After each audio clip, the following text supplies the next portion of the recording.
Hello, it's Holy Week, and this is the story of the events of Jesus leading to the crucifixion and his resurrection. For 2,000 years, we have celebrated Palm Sunday all the way up to Easter. This is a really, really special week. Maybe you grew up in church, or maybe you just only been to one Easter Sunday morning service. You've probably heard this story, or at least familiar with it. And then if you grew up in church, you know how this story ends. But during this week, we're going to be talking about the different events in the life of Jesus leading up to his death and resurrection. It's become a long-standing tradition in our Christian faith. You have traditions that happen during Easter. Maybe you're going to get together with your family and have a home-cooked meal, or you're going to do an Easter egg hunt in your backyard, or maybe you're going to wear those beautiful pastel color shirts or outfits. Whatever your tradition is, it's part of the Easter season.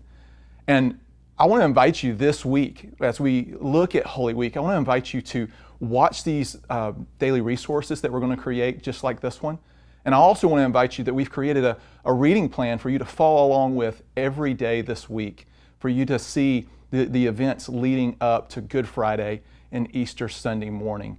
And we're going to be following the gospel writer Matthew. In fact, the story begins in Matthew chapter 21. Jesus is entering into Jerusalem, and he's coming to observe the Passover, to worship at the temple. And here's the thing about Passover. It is the oldest and greatest festival of the Jewish people. This is the long-standing tradition. And it memorialized when the angel of death passed over their ancestors in Egypt while they're in slavery to Pharaoh. And Jesus is coming into Jerusalem, and Jerusalem is hopping with people. People are waving palm branches. They see him as the Messiah. They see him as the coming king. And they're waving palm branches, declaring, "Hosanna to the Son of David. Hosanna in the highest." And it's like game day in Jerusalem. The streets are flooded. The temple is filled with so many people because they're there for the Passover events. And he enters the temple, and there's a lot of stuff going on, and there's the buying and selling of animals for that temple sacrifices. He sees it. He sees purchases over here, and he sees transaction after transaction over there, and he responds in a way that's very uncharacteristic of Jesus. He starts turning over the tables. He starts driving out the merchants. He starts getting people out of there that have no business. They're not there for worship. They're there to make a buck. And now the gospel writer doesn't say Jesus was angry. In fact, if you look in the Gospel of Luke or the Gospel of Mark, they don't say Jesus is angry, but we can all agree he's not happy with what's happening in the temple. He's not happy at all. And he's driving them out, because here's the thing, the Passover had become so commercialized that it was now not about acts of worship and sacrifice. It had been reduced to just transactions between vendors and patrons. It had become very transactional.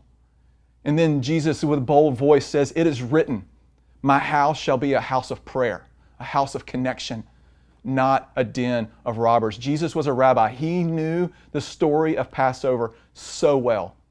He knew the implications for the people of Israel. He knew it was a time of worship and celebration for all that God had done in years past. And he was there to worship.